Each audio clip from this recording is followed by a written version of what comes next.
Hello there, welcome to Bryan Lomax Movie Talk and my top 10 animated movies of all time. Yes, very subjective thing. I think I don't have to, well, I probably do and it'll get ignored anyway, but I'm sure I don't have to reiterate the fact that it is subjective, so please dial down on the hatred if there's choices here that you just can't agree with. It's just an opinion, okay? Feel free to let me know what your opinion is, but please do it in a tasteful manner. If you throw hatred, I just won't respond because I don't respond to trolls. So yeah, like I say, very subjective thing. There are a lot of films on this list that I would totally understand why people would not put them on their list. I will go into the reasons why they're on my list, but yeah, some I hope people will understand why they are there. So yeah, let's get into it, starting with my least favourite, working up to my favourite. Again, all of these are 5-star films as far as I'm concerned. They're in my top 10. So yeah, let's get into it. At number 10 for me is Batman Gotham by Gaslight. Yes, it's no surprise to anyone who's familiar with my channel. I'm a huge Batman fan. I love Batman. You know, it's my bread and butter in many ways when it comes to film and television.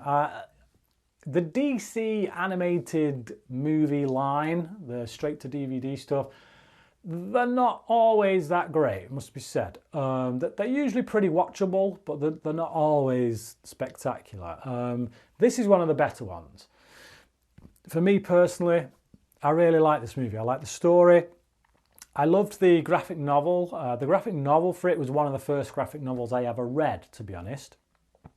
And I think this adapts it really well by doing a lot of changes. Now, the graphic novel had a sequel, and this is kind of an amalgamation in many ways of this and the sequel, but twisted, kind of chewed up, and something else has been spat out. It just so happens that that something else is really good. And going into it, not knowing anything about it other than that first graphic novel that I'd read, I was surprised. I was genuinely surprised by some of the twists and turns. You know, they don't go for a straight up adaptation, and as a result, they're able to build some mystery in there and some twists that you don't see coming. That do work for me. I think some Batman purists would say they don't, because it takes certain characters that, you know, if you're a Batman fan, you know and love, and it does something different with them. But as with the graphic novel, it's kind of an Elseworlds title. You can do whatever you want, really. So yeah, I think those twists are handled pretty well, those character twists. And there's, yeah, believable, I think, given the context and the setting of the story. So yeah, I really liked it, really enjoyed it. I get why this wouldn't even be close to being considered for a lot of people's top 10 animated movies list. And again, I'm not saying that this has better animation than, you know, any of the Pixar movies. It doesn't, definitely doesn't. There's certainly not been as much attention to detail or energy or anything like that expended on it than you would get in one of them movies or a Disney movie or anything like that.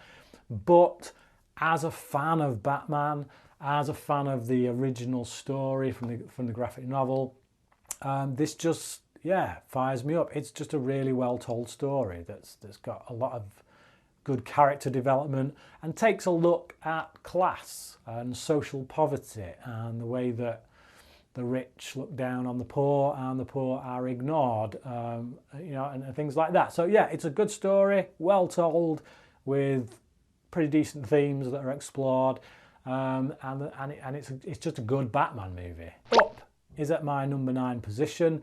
The opening 10 minutes alone, yeah, are enough to reduce grown men to tears, myself included. It's just brilliant piece of cinema. You know, even if you just have that opening 10 minutes, the way it's free of dialogue, it tells the story of this woman's entire life and most of her husband's life, all within these 10 minutes without dialogue, and still heartbreaking. You get a fully rounded sense of who these people are, just from these images that you're watching. It's relatable, incredibly relatable. And then the film starts, you know, then the actual story starts. And it's like, wow, we've already had what is essentially a mini masterpiece before the film even starts. Now, the rest of the film don't quite live up to that opening 10 minutes on an emotional level, but that's because those opening 10 minutes are so good. The rest of the film, though, however, is still a brilliant movie about an old man who's a bit of a grumpy old fart, teaming up with this kid that he doesn't really want anything to do with. He's a tenacious little man who, yeah, kind of just burrows his way into this guy's life, whether he wants him to or not. And they go on a journey around the world, get into all kinds of scrapes. And like all good buddy comedies, these two opposites grow close together and, yeah, make for a really effective team by the time we get to the end. So, yeah, just a really good film. Brilliant animation. If you've ever seen any of the behind the scenes stuff on it and just looked into what Pixar did to get the level of animation they have here, the amount of research, the places they go to film, just so they can learn about how to do certain textures of rock and things like that. It's just, yeah, it's an incredible amount of work. As I say, you know, you look at something like Batman Gotham by Gaslight, it's all done in a studio somewhere, it's all hand-drawn. The people, you know, I'm not saying that there isn't effort that's got into that, but I am saying that clearly you look at the level of craftsmanship and what goes into something like Up, it's on another level. And that's the same can be said with films that don't appear on this list that, you know, I still put Batman Gotham by Gaslight over. Again, preference in storytelling. And number 8 is the newest entry into this. This is the most recent release that you'll find on this list, and that is Spider-Man Into the Spider-Verse. I wasn't looking forward to this, to be honest, before I went to see it. I saw the trailers, I didn't like the animation style. I'm still not overly sold on it. It's not my favourite animation, to be honest. It's a bit blocky, it's a bit, yeah, it's got that kind of vibe about it where you feel like you should be wearing 3D glasses. So yeah, again, from an animation front, not perfect. Definitely films that could have been on this list that have better animation. But with regards to storytelling, script, character, you know, plot developments, this is brilliant, absolutely brilliant. So much so that it's arguably the best Spider-Man film, animated, live action or otherwise. You know, it's an incredible feat. It's got Lord and Miller involved in it, the guys who did Cloudy with a Chance of Meatballs and the 21, 22 Jump Street films. These guys are very good at, you know, really fast-paced, you know, throw out gags once every 5 seconds kind of storytelling, but without it coming across like an MTV music video. Now, they didn't direct the film. I'm pretty sure they didn't direct the film, but, you know, they had a big hand in the script. They produced it. And like I say, it's just a brilliant story. It pulls in elements of loads of different Spider-Man lore. I'm not the biggest Spider-Man guy when it comes to the comic books. Love the movies. Not that keen on the recent Marvel ones. Although I can still watch them, still enjoy them, of course. But yeah, I'm the Batman guy. I'm not the Spider-Man guy, so I can't tell you everything about the ins and outs about the comic books. But I have enough of a knowledge about, you know, comic books in general to know that, yeah, they've pulled stuff from here, there and everywhere and thrown them into a pot. And again, somehow made it work really well. You know, taken Morales' Spider-Man and Peter Parker's Spider-Man and even other Spider-Men from different universes, got them all together. You know, if you're a comic book nerd and you love Spider-Man as a character, I would imagine that this film becomes even richer for you. You know, I haven't really been a big reader of the Spider-Man comic books, and I got a lot out of this. So yeah, I can very much imagine being a fan of the comics and going, oh, because yeah, this is clearly a film made by people who know those comic books like the back of their hand, and there's, yeah, lots of references, lots of in-jokes, lots of winks and nods, but done in a way that is out of love and not just a quick cash grab. At number 7, we've got another DC animated movie, and it is Wonder Woman. So of the DC animated originals line, this is actually my favourite. Who would have thunk? Wonder Woman. Now, long before, this is 2009 this film came out, so way before Gal Gadot put on the uniform for the live action version. I bought this because I just wanted to see all the DC animated movies, but I wasn't looking forward to it. Wonder Woman, really? Invisible Jet? Lasso of Truth? That Wonder Woman? All right, I'll give it a watch. Gave it a watch, loved it, absolutely loved it. It really made me want to get to know this character of Wonder Woman a lot more. I'd always avoided the comic books. I didn't care. Do you want a Wonder Woman comic book? No thanks. I'll stick with Batman. This film made me want to find out about this character. It made me look forward to the live action version when Gal Gadot was cast. So yeah, incredible action sequences, really great origin story for the character, brilliant villain, Ares, the god of war. I think he's handled here better than in the live action film. Now I do prefer the live action film over this, but I think the villain, Ares, in this is handled better. There's some really great fight scenes. The animation is pretty fluid. Again, as I said with Gotham by Gaslight, the animation ain't on the level of a Pixar or a Disney or anything like that, but for a straight to DVD release, part of the DC animated line, the animation is really good. But again, like I say, it's the story, it's the character, it's the twists and the turns, it's the relationships between Diana and the other Amazonians, some who become her villains, some who remain her friends, some who tragically die, and it's really well crafted. Directed by Lauren Montgomery, who I personally wish was still on board the DC animated line, because I think she directed some of the better entries within these movies. I like her as a director. The animation, for some reason, whenever her name was on the film as a director, the animation always seemed more fluid. Yeah, it was just always a lot better. I don't know if that's the way she cranked down on the animators or what. I don't know. Could have nothing to do with the fact that her name's on there, but I don't know how it works when it comes to directing animation stuff. But either way, when her name was on a film in this line, it always had really good animation. So yeah, Wonder Woman 2009.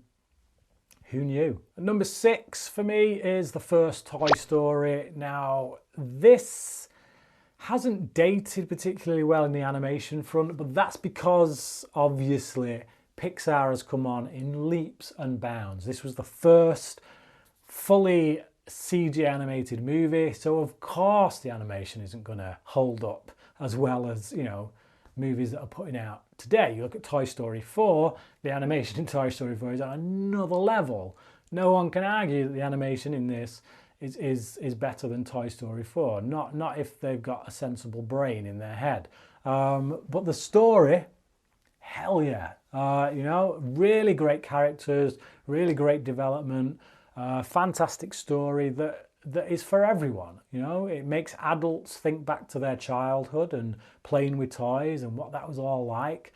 And for kids, it's exciting because they can see the kind of toys they play with today up on screen doing what they imagine toys doing in their head on most days anyway.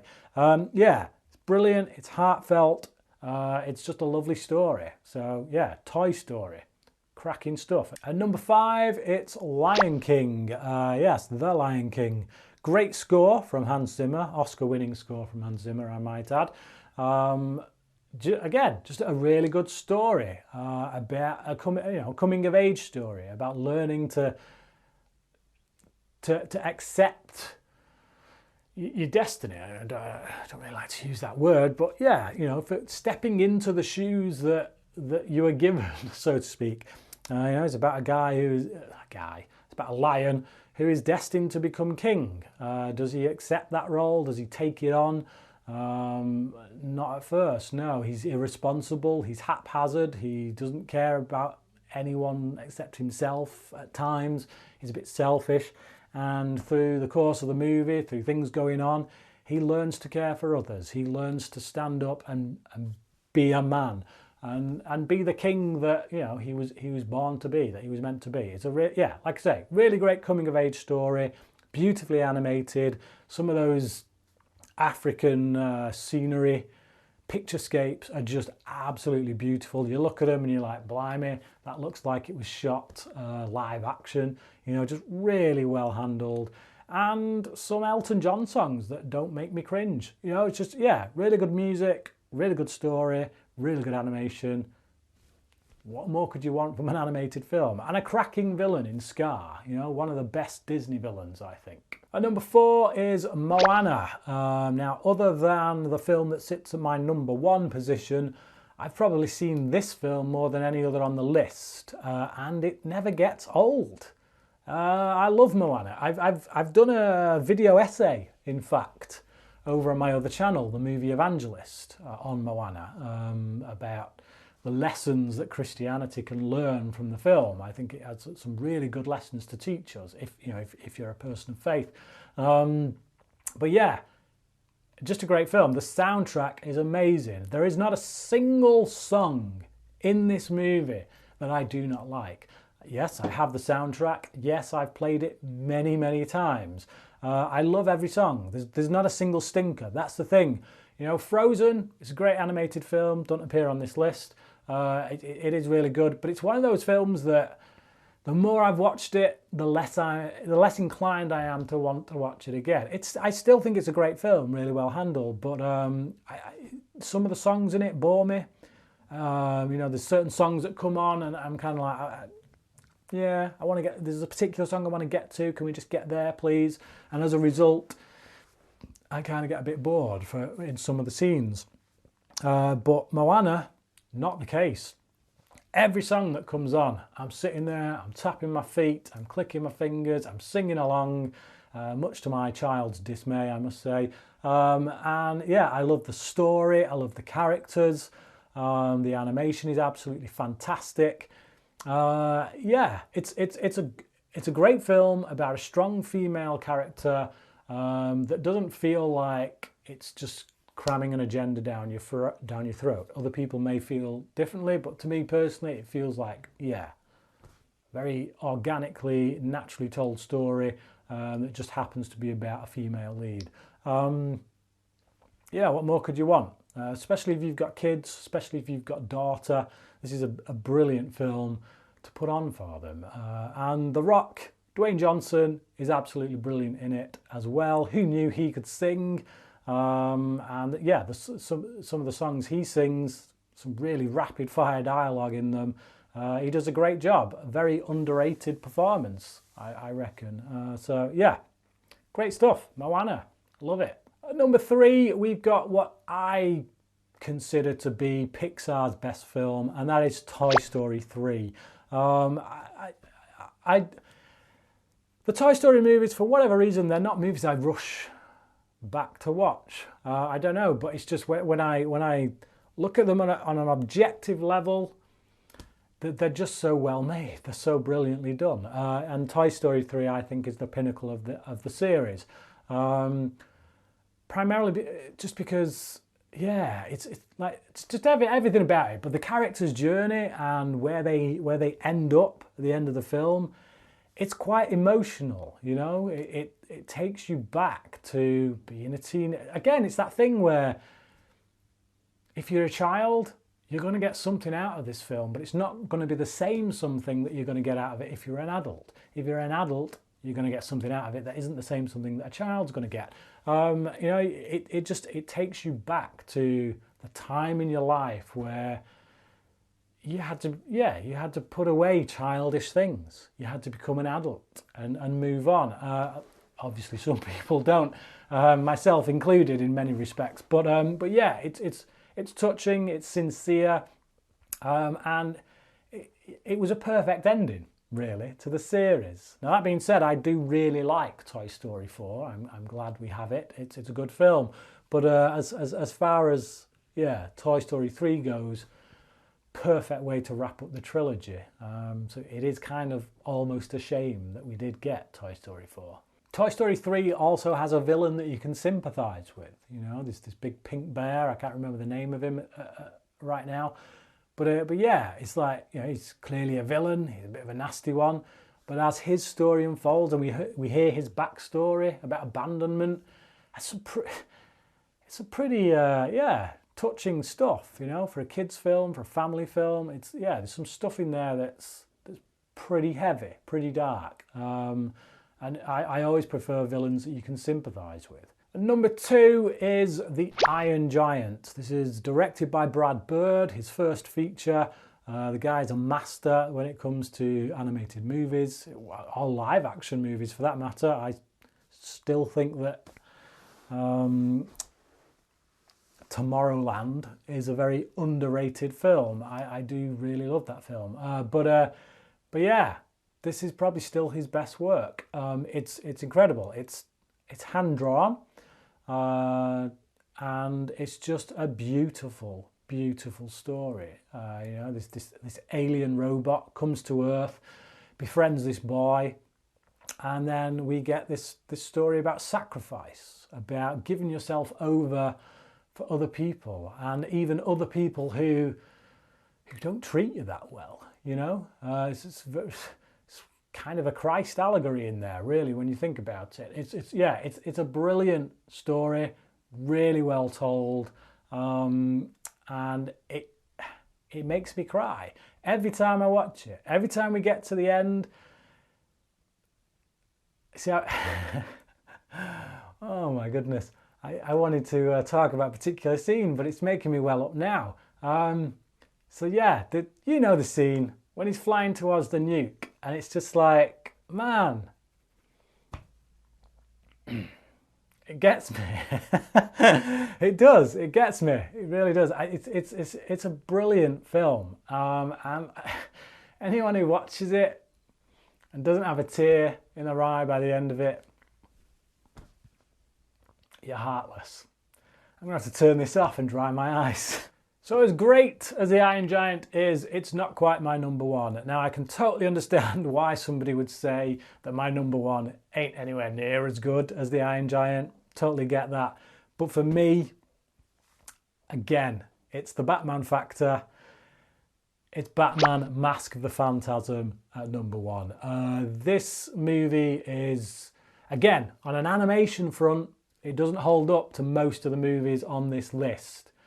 But from a story standpoint, from a character-driven Batman movie, it's practically Nolan level. Many people would even say this is a better film when it comes to Batman than Nolan's movies, and I get that. I totally understand why. It's just, yeah, if this were a live-action movie, it would easily be the best Batman movie. I'm certain of it. It just, yeah. Like I say, from a technical standpoint, it's not quite up there. You know, it's TV animation, but more fluid because they've got a bigger budget, so they've got more frames per second. They can put a bit more detail in there, so obviously it moves a bit more fluid.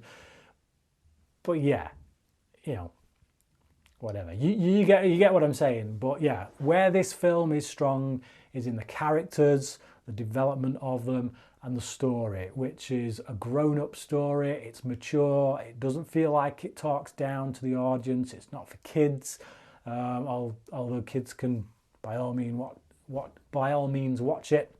Although I would say maybe steer younger kids away from it. There are some moments in this that actually are quite creepy. When you think about what Joker does to some of the people in it.